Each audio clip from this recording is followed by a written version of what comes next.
ડોશીમાં એમને કહેવામાં આવે છે અને આશા કૃષ્ણ વાસના વિષય વાસના મારનું તારું મોહ મમતા એ બધી શીખણીઓ છે એ શીખણીઓ આના પર કીધું છે એ અંદરમાં ના માથે ના દોષી શીખણી તણવી છોડી દેજે દોષી શીખણી તણવી રે હવે છોડી દેજે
ખબર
છોડી દે પછી ભેરો ના થાય વાસના છે કઈ રે તણની છોડી ગઈ છે ડોશી આણી રે ઘડીએ રે આવે જાગ હજી દોષીવાની ઘડીએ હવે જાગ રે ડોશી ઊંઘી ના જાય આણી રે ઘડીએ રે આવે જાગ હજી જોજે ઊંઘી ના જાય આની રે ઘડીએ હવે જાગ રે ડોશી ગાજરે સદાનું કહેવું માન હજી દોષી દાદરે બાપા કેવું માન રે નહીં તો ધૂળ ઘાણે થાય વાસના ચીકણી રે હવે છોડી દે નહીં તો ભૂલ જાણી થા વાસના છે કઈ રે તારની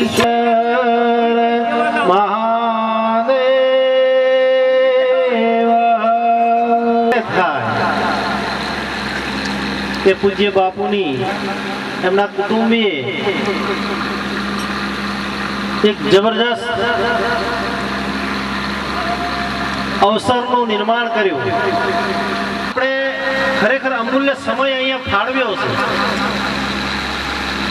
પ્રધાનજીભાઈ એમના પવિત્રતાના વિચારોની તો ગંગા વહે જ છે. અહીંયા સેવાની ગંગા તો વહેતી જ છે.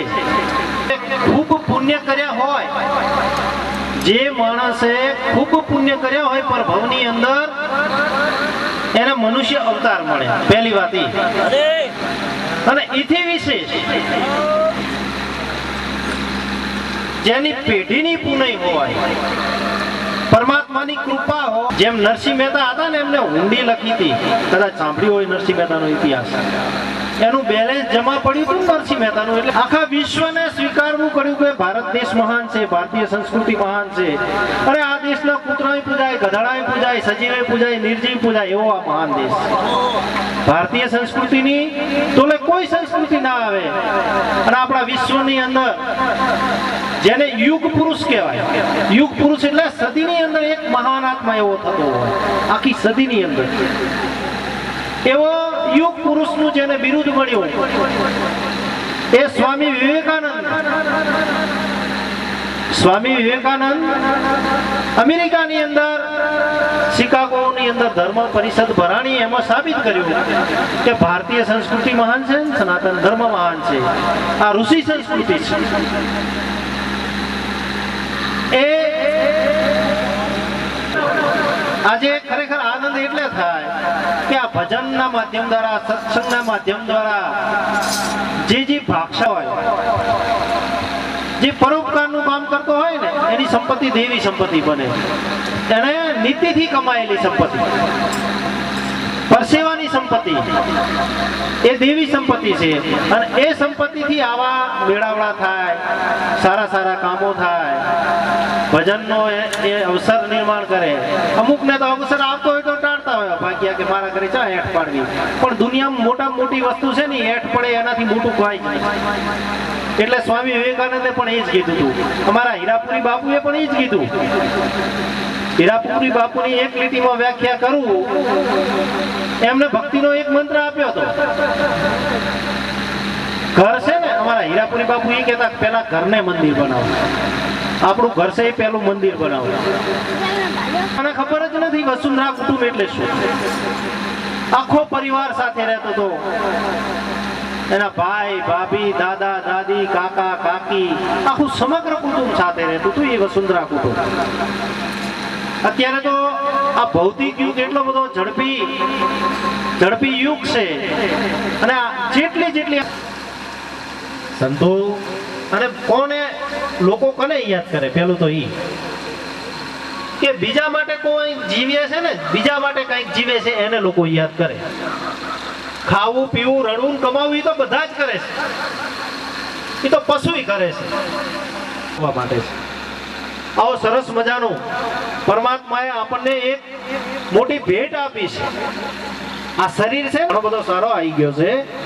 બાપુની મહેનત ખૂબ છે, સદારામ બાપાની અને બીજા સંતોની.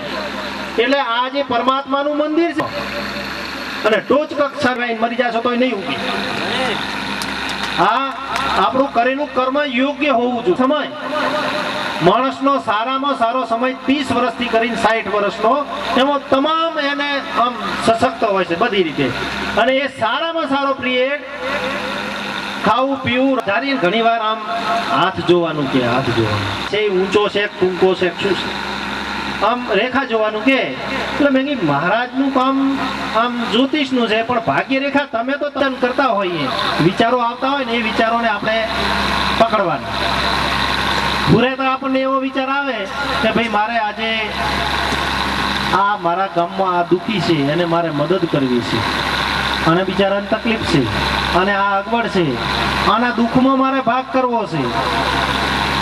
ટૂંકમાં મારો કહેવાનો અર્થ એ છે કે બીજાના કામમાં, બીજાને ઉપયોગી થવાના આપણને વિચાર આવે, કોઈની સેવા કરવાનો વિચાર આવે.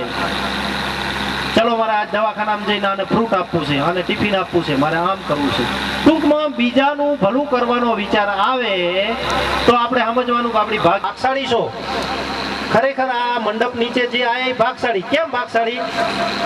કારણ કે સુતદારા ઓર લક્ષ્મી પાપી કે ઘર હોય, પુત્ર હોય, પત્ની હોય, લક્ષ્મી હોય, પણ સંત સમાગમ, હરિકથા, તુલસી દુર્લભ. આ બે વસ્તુ દુર્લભ છે. સત્સંગ, ભજન, સંત દર્શન આ વસ્તુ બહુ મહાન છે. એ ભાગશાળીને જ પ્રાપ્ત થાય, બધાને નથી થતી. સત્સંગ વસ્તુ કારણ કે ભવસાગર પાર અને એક ભયથી લાગે. જેસલને વૈરાગ બીકમાં લાગ્યો તો ખબર છે, તોરલ માતા લઈને આવતા